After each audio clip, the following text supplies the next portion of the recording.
시청자 여러분 안녕하십니까? 국정의 바른 소리를 전합니다. 10월 15일 화요일 KTV 대한뉴스 시작합니다.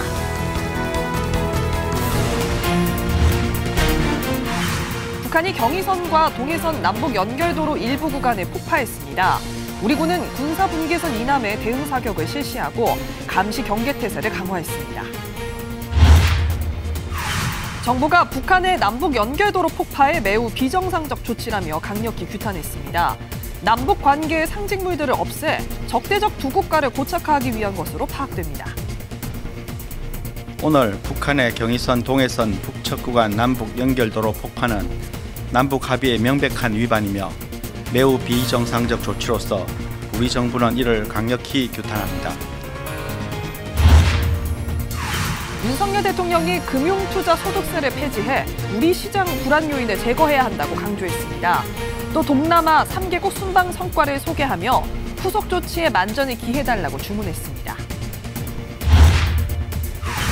윤석열 대통령이 제주도에서 29번째 민생토론회를 열었습니다. 윤 대통령은 제주 신항의 원활한 개발을 추진하고 제2공항의 빠른 완공도 지원하겠다고 밝혔습니다. 첫 소식입니다. 남북 육로 완전 단절과 요새화를 선언했던 북한이 경의선과 동해선 남북 연결도로 일부 구간을 폭파했습니다. 우리 군은 감시 경계태세를 강화한 가운데 군사분계선 이남에 대응 사격을 실시했습니다. 김연아 기자가 보도합니다. 북한이 15일 정오쯤 경의선과 동해선 남북 연결도로 일부 구간을 폭파했습니다. 합동참모본부는 북한군이 경의선과 동해선 일대에서 연결도로를 폭파하는 모습이 담긴 CCTV 영상을 공개했습니다. 폭파 이후에는 굴삭기와 덤프트럭 등 중장비를 투입해 추가 작업을 진행하는 모습도 담겼습니다. 합참은 우리 군의 피해는 없었지만 군사분계선 이남 지역에 대응 사격을 실시했다고 전했습니다. 군 관계자는 경고방송 이후 경고 사격을 진행했다며 이는 북한처럼 정전협정 위반이 아니라 자위권 차원의 대응이라고 설명했습니다. 합참은 앞선 정리브리핑에서 우리 측 피해가 발생하는 경우 이에 상응하는 조치를 취할 예정이라고 경고했습니다. 북한은 지난 9일 총참모부 명의 보도문을 통해 남북 연결 육로를 완전히 끊고 요새화 공사를 진행한다고 발표했습니다. 우리 군은 북한이 남북 육로 완전 단절을 선언한 이후 북한군의 경의선과 동해선도로 폭파 준비 정황을 감시해왔습니다. 한미 정보당국은 북한군의 활동을 예의주시하면서 군은 상황을 안정적으로 관리하고 있으며 만반의 대비태세를 유지하고 있습니다. 남북 연결을 단절하겠다는 조치를 보여준 북한은 끊어진 남북 연결 도로에서 요새화 공사를 진행할 것으로 보입니다. 앞서 북한은 지난해 말부터 남북 육로 단절을 위한 도로 주변 지뢰 매설과 가로등 제거, 철로 제거 등의 작업을 해왔습니다. 북한이 경의선과 동해선 도로를 폭파하면서 남북 간 연결 육로는 화살머리 고지와 판문점 공동경비구역만 남게 됐습니다. KTV 김연아입니다. 북한의 남북 연결도로 폭파에 정부는 남북 합의의 명백한 위반이며 매우 비정상적 조치라며 강력히 규탄했습니다. 남북 관계 상징물들을 없애 적대적 두 국가를 고착화하기 위한 것으로 읽히는데요. 계속해서 김민아 기자가 보도합니다. 북한의 경의선, 동해선 철도와 도로 폭파 소식에 통일부는 입장문을 내고 강하게 비판했습니다. 오늘 북한의 경의선, 동해선, 북측 구간 남북 연결도로 폭파는 남북 합의의 명백한 위반이며 매우 비정상적 조치로서 우리 정부는 이를 강력히 규탄합니다. 구 대변인은 지난 2020년 대북전단을 이유로 1년 넘게 운영되던 남북 공동연락사무소를 일방적으로 폭파해버린 북한의 행태를 꼬집으면서 이러한 퇴행적 행태를 반복하는 모습이 개탄스러울 따름이라고 밝혔습니다. 그러면서 경의선, 동해선 철도와 도로는 대표적인 남북 협력 사업으로 북측의 요청으로 총 1억 3천만 달러에 달하는 차관 방식의 자재 장비 제공을 통해 건설된 거라고 말했습니다. 여전히 북한의 차관 상환 의무가 있다는 걸 상기시키며 연결도로 폭파와 관련한 모든 책임은 북한에 있음을 다시 한번 강조했습니다. 앞서 정부는 지난해 6월 남북 공동연락사무소를 폭파한 북한을 상대로 447억 원의 손해배상 소송을 처음으로 제기한 바 있습니다.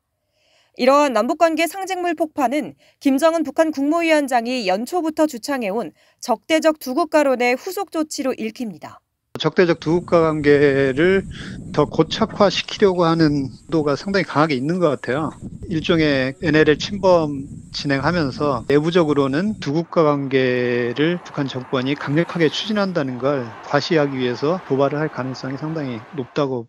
한편 김여정 북한 노동당 부부장은 15일 오후에도 담화를 내고 남한이 평양 상공에 무인기를 띄웠다는 명백한 증거를 확보했다면서 도발자들은 혹독한 대가를 치르게 될 거라고 위협했습니다.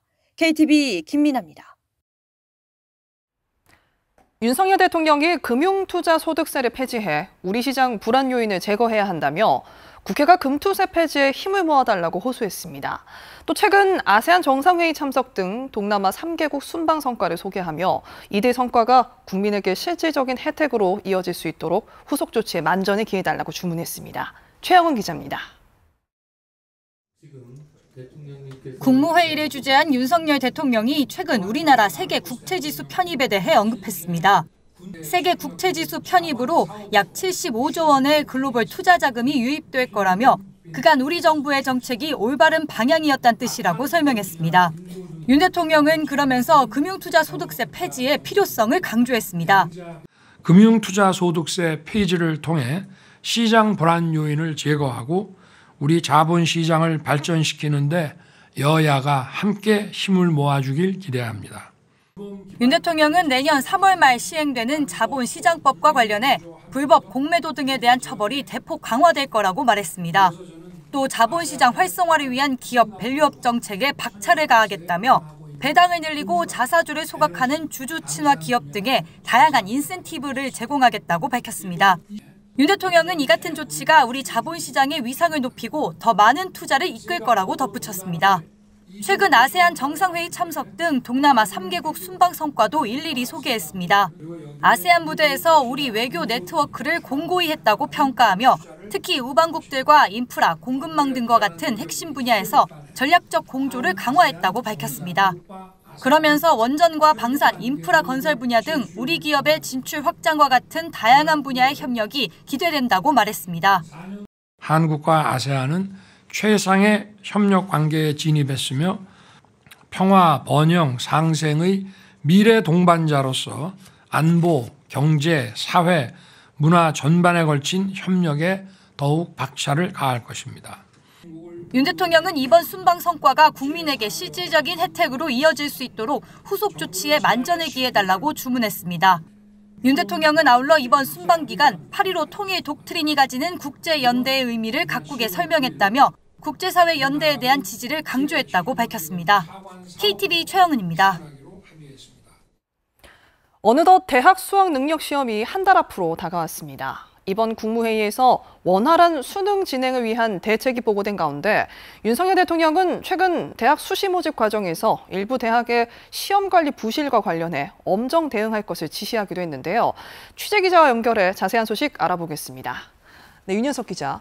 수능과 수시 모집 과정 이야기 전에 이번 국무회의에선 이 주식시장의 변화도 예고가 됐다고요. 네, 공매도제도 개선 방안을 담은 자본시장법 개정안이 공포됐습니다. 이에 따라 개정안이 시행되는 내년 3월 31일부터 기관 투자자의 공매도 전산 시스템 구축과 기관, 법인 투자자의 내부 통제 기준 마련이 법적 의무가 됩니다. 처벌과 제재도 대폭 강화됩니다. 불법 공매도의 벌금형을 현행 부당이득액의 3배에서 5배에서 4배에서 6배로 높입니다. 또 불법 공매도에도 불공정 거래와 동일한 최대 무기징역의 가중처벌을 적용합니다. 네, 자 이제 앞서 말씀드렸던 수능과 수시 관련 이야기 나눠볼 텐데요. 이번 국무회의에선 어떤 내용이 다뤄졌습니까? 네, 정부는 52만여 명의 수험생이 수능에 원활하게 응시할 수 있도록 적극 지원할 계획입니다. 우선 수능 당일 아침 수험생이 교통혼잡으로 지각하는 경우를 막기 위해 관공서와 기업체 등의 출근 시간을 오전 10시 이후로 조정하도록 협조를 요청했습니다. 또 수험생 등교 시간대인 오전 6시부터 8시 10분까지 수도권 지하철의 운행 대수를 늘리고 경찰서 등 행정기관에 비상수송 차량을 배치해 이동 편의를 지원할 예정입니다. 한편 이번 국무회의에서 윤석열 대통령은 최근 대학 수시 모집 과정에서 일부 대학의 시험관리 부실과 관련해 이주호 사회부 총리에게 경위 파악을 지시했습니다. 윤 대통령은 책임자는 철저히 문책하고 사태가 재발하지 않도록 엄정 조치할 것을 주문했습니다. 네, 국무회에서 다뤄진 민생 법안은 어떤 게 있었습니까? 네, 그동안 신분증을 위조하거나 도용한 청소년에게 영업을 한 경우 영업정지 처분을 받는 사례가 있었는데요. 앞으로는 억울한 영업정지 사례가 줄어들 전망입니다. 이번 국무회의에서 공중위생관리법과 영화 및 비디오물 지능 개정안이 의결됐습니다. 개정안 의결에 따라 청소년의 신분증 위조, 변조 또는 도용으로 청소년이 사실을 알지 못했거나 폭행 또는 협박으로 청소년임을 확인하지 못한 경우 행정처분이 면제됩니다. 이 밖에도 성범죄자의 취업 제한 점검과 확인 절차를 연 1회 이상 의무화하고 아동 청소년 성범죄자 신고 포상금 제도를 보완한 청소년 성보호법을 비롯해 배우자 출산휴가 기간을 현행 10일에서 20일로 확대하면서 분할 사용 가능 횟수도 1회에서 3회로 확대하는 내용을 담은 일가정 양립 지원 개정안 등도 이번 국무회의에서 다뤄졌습니다. 지금까지 정부 서울청사에서 전해드렸습니다. 윤석열 대통령이 제주도에서 국민과 함께하는 29번째 민생토론회를 열었습니다. 윤 대통령은 해운 물류의 거점으로 도약할 제주 신항의 원활한 개발을 추진하고 제2공항의 빠른 완공도 지원하겠다고 밝혔습니다. 이혜진 기자의 보도입니다. 29번째 민생토론회가 글로벌 휴양도시 제주에서 열렸습니다. 취임 후 처음으로 제주도를 찾은 윤 대통령은 제주도만의 강점과 특성에 집중해 발전 전략을 실천하면 더 크게 도약할 수 있다고 말했습니다. 제주도와 국내외 주요 도시 연결을 강화해 제주도를 세계적 관광지로 키우는 것이 우선 목표입니다. 이를 위해 대규모 제주 신항 개발이 원활히 추진되도록 적극 지원하기로 했습니다. 제주 신항이 건설되면 협소한 물류 기능이 큰 폭으로 개선되고 대형 크루즈선도 정박해 더 많은 관광객이 제주를 찾을 수 있게 됩니다. 향후 예비 타당성 조사 등 관련 절차가 신속하게 이행되도록 꼼꼼히 챙기겠습니다. 그래서 제주 신항을 해운 물류와 크루즈의 거점으로 키우겠습니다. 제2공항 건설도 제주도와 긴밀히 협력해 빠른 속도로 완공하겠다고 밝혔습니다. 제2공항 건설은 지난 2015년 제주공항 혼잡과 안전 문제로 논의되기 시작했고 9년 만인 지난달 국토교통부가 관련 기본 계획을 고시한 상황입니다.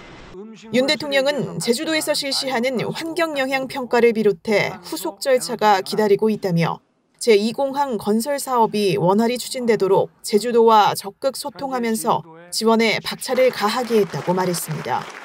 제주도 고유의 문화와 유무형 유산을 체계적으로 조사하기 위한 국립탐나문화연구센터 설립에도 속도를 내기로 했습니다. 센터는 전시와 교육 등 복합역사 문화공간으로 조성돼 지역 주민과 관광객에게도 개방할 계획입니다. KTV 이혜진입니다. 정부가 육지에 비해 높은 물류 비용을 부담해야 하는 제주도 내 기업의 어려움을 덜기 위해 스마트 공동물류센터를 구축하고 제주만의 관광형 하늘택시 시범 사업이 성공적으로 이뤄지도록 지원에 나서는데요. 계속해서 이리나 기자의 보도입니다. 이달 말 본격적인 운영을 앞둔 천안 스마트 공동물류센터입니다. 도시 내 대규모 물류 인프라를 갖추기 어려운 중소기업을 위해 정부가 처음으로 마련한 시설로 저렴한 임대료로 공동으로 이용할 수 있는 공유형 시설입니다. 앞으로 첨단 물류 장비까지 구축되면 적은 양이지만 소비자들의 수요가 높은 물류들도 단시간에 소화해 효율성이 극대화될 전망입니다. 정부는 이처럼 중소기업과 소상공인을 위한 스마트 공동물류센터를 섬 지역인 제주에도 구축하는데요. 내륙보다 약 1.5배 높은 물류비 부담을 낮춘다는 계획입니다.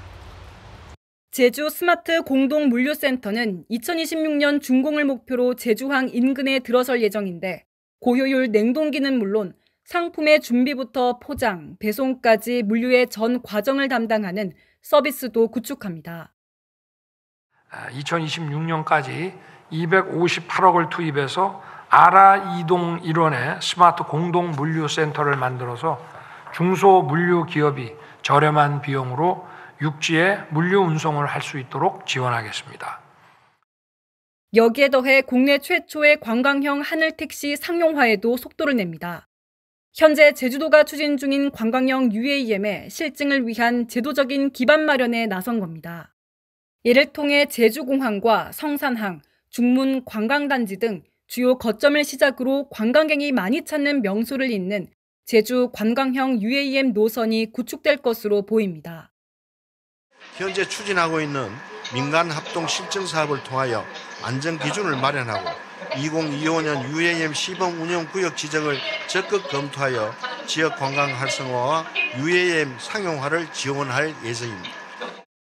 전국에서 전기차 점유율이 가장 높은 제주도에서 폐배터리 활용도를 높이기 위한 사업도 추진합니다. 전기차에서 발생할 폐배터리를 육지로 운송하기 어려운 만큼 도내에서 처리하는 순환 생태계를 구축하기 위해 내년부터 폐배터리를 농기계와 가로 등에 재활용하는 제주도 맞춤형 시범 사업을 시행합니다. KTV 이리나입니다. 민생토론회에서 정부는 제주도에서 겪는 의료 불평등을 바로잡겠다고 나섰습니다. 윤석열 대통령은 제주도에 상급 종합병원 지정을 약속했는데요. 계속해서 정유림 기자입니다. 제주도민이 중증질환 치료로 원정 진료에 나서 소모한 비용은 2022년 기준 한 해 2,400억 원. 환자 수발을 위해 함께 원정 진료에 나선 가족들의 체류비와 교통비까지 합하면 실제 이보다 더 큰 비용이 쓰였을 것으로 분석됩니다. 제주 인구 1,000명당 응급실 이용자도 2022년 기준 175.6명으로 전국 평균보다 많은 것으로 나타났습니다. 현재 제주엔 상급 종합병원이 단 한 곳도 없다는 것이 문제의 핵심으로 꼽힙니다. 제주의 경우 수도권 진료 권역에 속해 있어 상급 종합병원 지정 평가 시 서울 대형병원과의 경쟁에서 뒤처질 수밖에 없다는 지적이 이어져 왔습니다. 제주도를 제외한 모든 도들은 개별 독립 권역으로 분리되어서 다 상급 종합병원이 있습니다. 그래서 이 부분 반드시 제주도도 서울 권역에서 분리가 되어서 지정될 수 있도록 꼭 좀 부탁을 드리겠습니다. 윤석열 대통령도 제주도민의 호소에 공감하며 문제를 확실히 바로잡겠다고 언급했습니다. 구체적으로 제주도 내에 상급 종합병원 지정을 추진하겠다고 강조했습니다. 제주도에 상급 종합병원이 조속히 지정될 수 있도록 하겠습니다. 지역 특성을 감안해서 진료 권역을 재설정하고 상급 종합병원에 관한 제도를 개선하고 상급 종합병원에 필요한 이런 물적 의료 시설의 지원을 적극적으로 추진할 것입니다. 애초에 복지부는 제주의 권역 분리 타당성 검토 용역부터 진행한다는 방침이었지만 제주도 내 상급 종합병원 지정부터 먼저 속도를 낼 것으로 전망됩니다. 윤 대통령은 제주도 내 의료기관에 장비 등 물적 지원을 우선 시행하는 등 임기 안에 상급 종합병원 지정을 마칠 것을 지시한 것으로 전해졌습니다. 정부는 연평균 1,300만 명이라는 관광객 숫자와 의료 환경이 특수한 섬이라는 제주의 특성을 반영할 방침입니다. 수도권 대형 병원에 가지 않더라도 제주도 안에서 중증 치료를 다 끝낼 수 있게 하겠다는 취지입니다. 타지에서 투병 생활을 해야 했던 제주에서 보다 안정적인 의료 서비스를 받을 수 있다는 기대감이 커지고 있습니다. KTV 정유리입니다. 반도체 등의 수출 호조로 9월 수출이 7.5% 증가하며 12개월 연속 증가세를 보였는데요. 정부는 역대 최대 수출 달성을 위해 연말까지 가용정책 수단을 총동원할 계획입니다. 신국진 기자입니다. 지난 9월 수출은 588억 달러로 1년 전보다 7.5% 증가했습니다. 지난해 9월 이후 12개월 연속 증가입니다. 수입 역시 521억 달러로 2.2% 증가해 무역 수지는 67억 달러 흑자를 기록했습니다. 이로써 올해 1월에서 9월 누적 수출은 전년 대비 9.6% 증가한 5,086억 7천만 달러를 기록했고 같은 기간 누적 수입은 4,719억 1,500만 달러로 2.5% 감소했습니다. 9월 수출 증가는 반도체가 이끌었습니다. 반도체는 36.7% 증가한 137억 5천만 달러를 기록하며 역대 9월 중 가장 높은 수출 실적을 기록했습니다. 승용차 역시 6.4% 증가한 53억 달러로 나타났고 선박도 76.4% 증가한 22억 5천만 달러를 기록했습니다. 주요 수입 품목 중에는 기계류가 7.4% 증가했고 원유와 전지 등은 감소했습니다. 정부는 이번 성과가 지속될 수 있도록 다양한 수출 지원 방안을 모색하고 있습니다. 수출 붐업 코리아 등 수출 상담 전시회를 연말까지 개최하고 역대 최대 규모인 370조 원 무역 금융을 공급하기로 했습니다. 또한 블랙 프라이데이 등 연말 소비 성수기에 대응해 내년 1월까지 수출 보험 한도를 30%까지 확대합니다. 9월 수출이 588억 불로 올해 최대이자 역대 9월 중 1위를 달성하면서 12개월 연속 수출 플러스와 16개월 연속 무역 수지 흑자를 이어가고 있습니다. 정부는 전 부처의 역량을 결집하여 내수 각 부문별 맞춤형 처방을 통해 내수 회복에 더욱 박차를 가하겠습니다. 한편 9월 수출입 물가는 국제유가와 원달러 환율이 내려가면서 2개월 연속 동반 하락했습니다.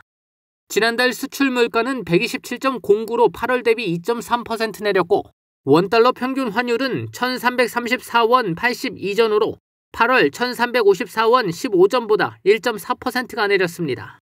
KTV 신국진입니다. 올 여름 무더위와 집중호우의 영향으로 배추 가격이 고공행진하고 있습니다. 정부가 출하장려금을 통해 이달 중순까지 시장 공급량 확대에 나선 가운데 이달 하순부터는 출하량이 늘 것으로 내다봤습니다. 김경호 기자입니다. 이달 14일 기준 배추 한 포기의 평균 도매 가격은 8,920원으로 작년보다 128% 올랐습니다. 무 한 개 가격은 2,391원으로 105% 뛰었습니다. 올여름 지속된 고온과 집중호우의 영향으로 상추와 깻잎, 시금치, 오이, 애호박 가격도 작년 대비 상승했습니다. 정부는 김장철을 대비해 김장 재료로 쓰이는 채소류의 가격 안정에 나섰습니다. 배추의 경우 10월 중순까지 출하 장려금을 지원해 시장 공급량을 늘릴 계획입니다. 가정 내 소비를 촉진하기 위해 이달 16일까지 할인 지원에도 나섭니다. 공급 부족으로 고심하는 외식업체를 위해서는 신선 배추를 수입하고 있습니다. 김치 가공업체하고 식자재 마트에 저희가 48톤을 판매 완료를 했고 54톤이 지금 10월 16일 날 중국에서 출항을 해서 17일 날 평택에 입항 예정입니다. 정부는 이달 하순부터는 배추 출하 지역이 경북과 충북 등으로 확대되면서 출하량이 현저히 늘어날 것으로 내다봤습니다. 해당 지역의 가을 배추 작황이 초기에 부진했지만 현재 나아지고 있다는 설명입니다. 배추와 함께 김장 재료로 쓰이는 무는 출하가 본격화되는 다음 달부터 가격이 안정될 것으로 전망했습니다. 이 밖에도 상추와 깻잎, 토마토, 오이, 애호박 등 주요 원예 농산물의 가격도 이달 하순부터 낮아질 것으로 예상했습니다. KTV 김경호입니다. 국방부가 실미도 사건에 대해 처음으로 공식 사과했습니다. 김용현 장관 명의의 사과문을 통해 고인들의 명예회복과 유가족의 아픔을 위로하기 위해 적극 노력하겠다고 밝혔습니다. 문기혁 기자입니다. 실미도 사건으로 사형 집행 후 안매장된 가족의 유해를 찾기 위해 간절한 마음을 담아 흙을 퍼냅니다. 오빠. 너무 어린 나이에 불쌍하게 죽어가지고. 안매장 추정 장소인 벽제묘지 5-2구역을 중심으로 실미도 부대 공작원 유해 발굴이 시작됐습니다. 유해가 묻혔을 것으로 추정되는 벽제묘지의 구역입니다. 과거 시신을 운반했던 공군 관계자의 진술 등을 토대로 이곳을 가장 유력한 장소로 보고 있습니다. 영화로 잘 알려진 실미도 사건은 북한 침투를 목표로 창설된 부대 공작원들이 섬을 탈출해 서울로 진입을 시도하다 희생된 사건입니다. 20명이 현장에서 사살됐고 4명은 생존했는데 사형 집행 후 안매장됐습니다. 국방부는 유해 발굴을 시작하는 이날 실미도 사건에 대해 처음으로 공식 사과했습니다. 김용현 장관 명의로 공식 사과문을 발표했습니다. 진실 화해를 위한 과거사 정리위원회가 2022년 인권 침해 사실을 규명하고 사과와 유해 발굴 등을 권고했는데 이를 이행한 겁니다. 고인들의 명예 회복과 유가족들의 아픔을 조금이나마 위로하기 위해 적극 노력하겠습니다. 유족들은 대독에 대해 아쉬움을 표하면서도 첫 사과에 대해 의미를 부여했습니다. 그러면서 유해를 찾을 때까지 계속 발굴을 진행해야 한다고 간절한 목소리를 전했습니다. 정말 나왔으면 좋겠어요. 만약에 안 나온다면 저희는 안 되죠. 국방부는 앞으로도 유가족들과 충분히 소통하고 협의해 나가겠다고 밝혔습니다. KTV 문기혁입니다.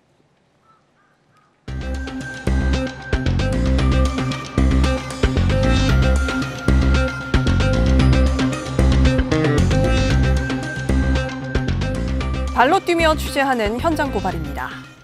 좀비폰이라고 들어보셨나요? 부고 또는 청첩장 문자에 포함된 링크를 눌렀다가 악성 앱에 감염된 전화기를 말합니다. 원격 조정을 통해 지인에게까지 2차 피해를 줄 수 있어 더욱 위험한데요. 좀비폰 예방법 김유리 기자가 취재했습니다. 모바일 부고장입니다. 그럴듯하게 보이지만 무심코 첨부된 링크를 누르는 순간 휴대전화에 자동으로 악성 앱이 설치됩니다. 거래처로 보낼 이체 한도가 부족하다며 돈을 빌려달라고 부탁합니다.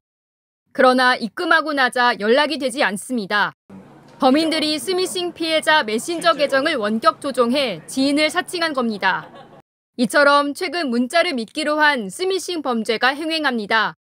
올해 1월부터 9월까지 전체 미끼 문자 109만 건 중 지인 사칭형 문자만 총 24만여 건. 실제 유포량은 더 많을 것으로 추정됩니다. 국민 상당수의 휴대전화가 좀비폰 상태로 남아있을 가능성이 큽니다. 몇 년 사이 관련 피해 금액도 급증했습니다. 피싱 피해가 보통 이제 1년에 한 5천억 정도 되는 걸로 알고 있고요. 스미싱 같은 경우는 2022년에 50억이었다면 작년 기준에 한 140억 정도로 해서 많이 이제 증가된 상태고요. 미끼 문자를 받아봤다는 시민들의 목소리를 들어봤습니다. 제 이름을 알고 어머니를 사칭해가지고 이제 문자가 온 적이 있어요.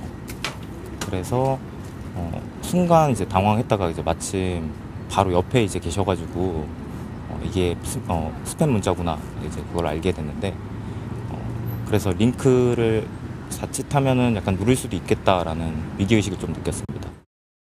온라인 도박이나 아니면 증권 투자방 이런 것들이 문자가 링크를 걸려서 많이 와요. 근데 그러다 보니까는 메시지함도 잘 안 보게 되고 무시를 그냥 하는 것 같아요.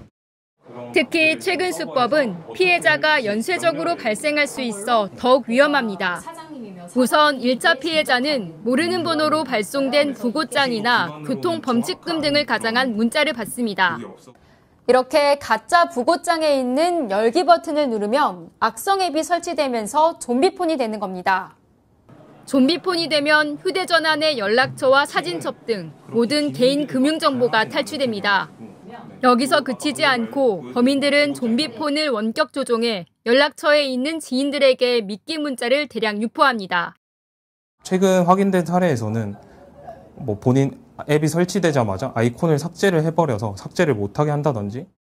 악성 앱에 감염됐더라도 피해자가 이상 징후를 체감하기는 어렵습니다. 악성 행위들은 백그라운드에서 실행이 되기 때문에 더더욱 확인하기가 어려운 편이라고 생각합니다. 이 같은 피해를 줄이기 위해선 예방 수칙을 알아두는 것이 도움됩니다.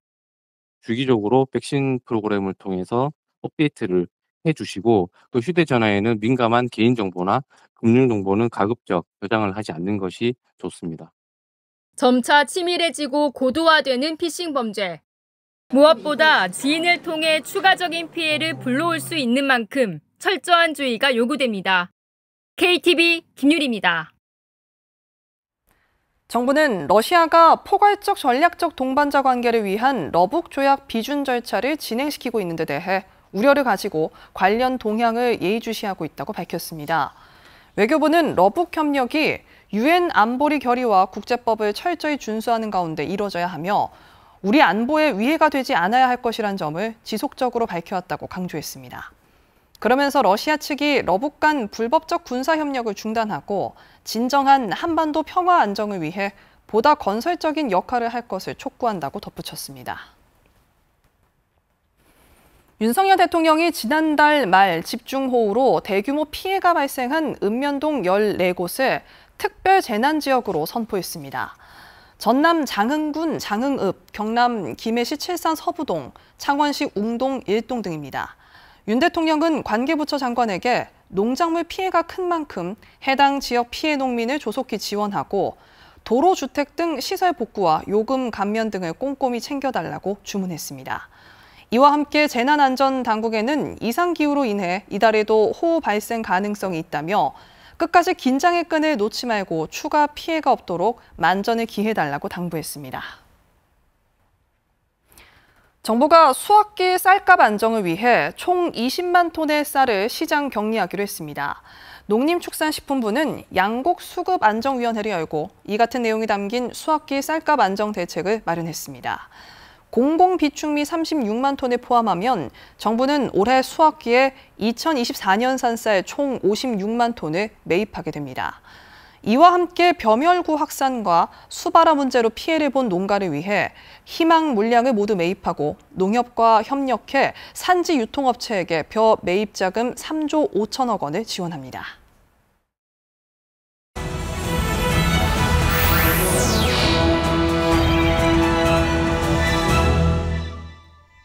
국정을 더 촘촘히 살펴봅니다. 보도자료 브리핑입니다.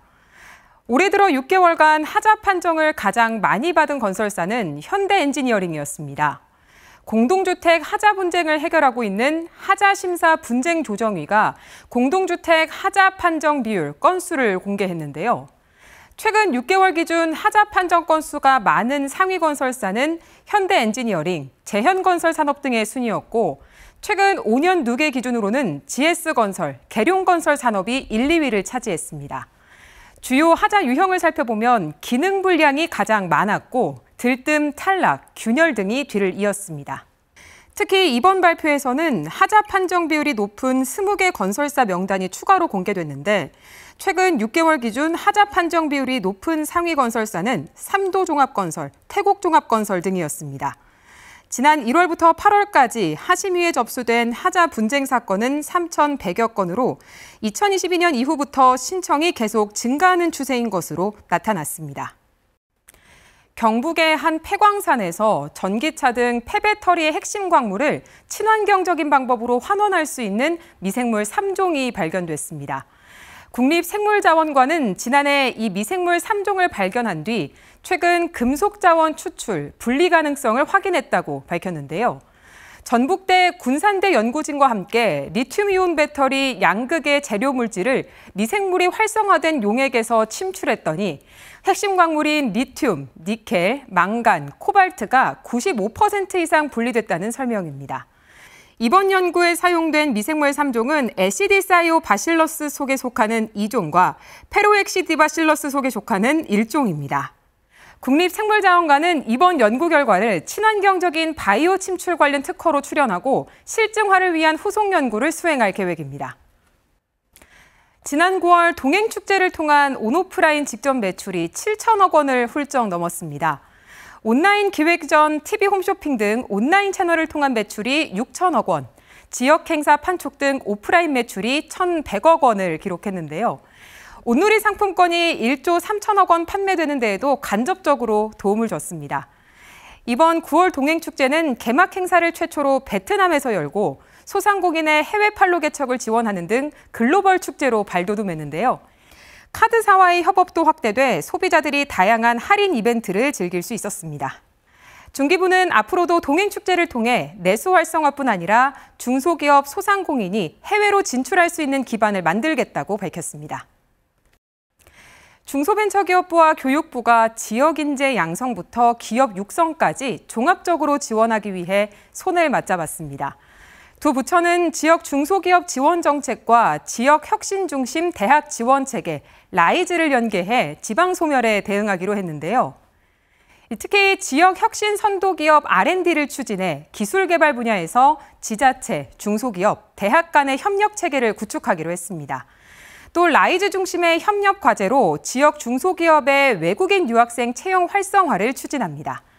중기부는 외국인 유학생 매칭 플랫폼 등 중소기업의 활용 체계를 구축하고 교육부는 대학의 현장 수요에 맞게 외국인 유학생 양성을 지원하는 방식입니다.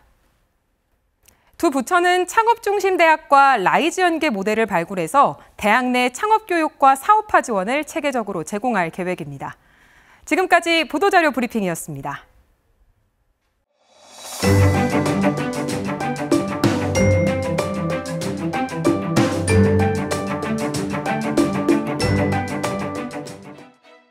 안녕하세요. K웨더 라이프스타일 예보 박선우입니다. 흐린 하늘은 밤부터 조금씩 개겠습니다. 내일은 전국 하늘이 대체로 맑은 가운데 강원 영동은 흐린 날씨를 보이겠는데요. 영동 지방에는 오전 동안 약한 비가 내리기도 하겠습니다. 내일은 내륙을 중심으로 일교차가 크겠습니다. 내일 아침 기온은 서울 13도로 오늘 아침보다 4도가량 낮아 쌀쌀하겠는데요. 춘천은 14도, 대구는 17도로 오늘과 비슷하거나 조금 낮겠습니다. 하지만 낮에는 오늘보다 3에서 6도가량 기온이 오르겠습니다. 서울 24도, 춘천 23도, 대구는 26도까지 오르겠습니다. 기온 변화로 인한 건강관리에 유의하시기 바랍니다. 다음은 자세한 지역별 내일 날씨입니다. 중부지방 대체로 맑은 가운데 영동지방은 흐리겠습니다. 수도권 13도, 대전 16도, 춘천 14도로 아침을 맞이하겠고 낮에는 인천 21도, 서울 24도, 대전 23도 보이겠습니다. 동해안지방 속초와 강릉은 흐리고 울진은 맑겠습니다. 한낮 기온은 속초, 강릉 18도, 울진은 21도입니다. 남부지방 구름 많다가 점차 개겠습니다. 아침 기온은 전주 18도, 부산과 제주 20도 보이겠고요. 한낮 최고 기온은 광주 25도, 대구 26도까지 오르겠습니다. 서해와 남해는 대체로 맑고 물결도 잔잔한 반면 동해는 비가 내리고 물결도 최대 3.5m로 매우 높게 일겠습니다. 금요일 전국적으로 비가 내리겠는데요. 전남, 경상, 제주는 토요일까지 비가 이어지겠습니다. 한편 강원 영동에는 토요일과 일요일에도 비 소식이 들어있습니다. 날씨였습니다. 고위험군을 대상으로 한 독감 무료 예방접종이 시작됐습니다. 독감 예방접종은 접종 2주 후부터 항체가 생기기 때문에 본격적인 독감 유행 기간 전에 미리 맞는 게 중요한데요. 10월, 늦어도 11월까지 예방접종이 적기라고 하니까요. 독감 예방접종 계획하시면 좋을 것 같습니다. KTV 대한뉴스 오늘 저희가 준비한 소식은 여기까지입니다. 시청해주신 여러분 고맙습니다.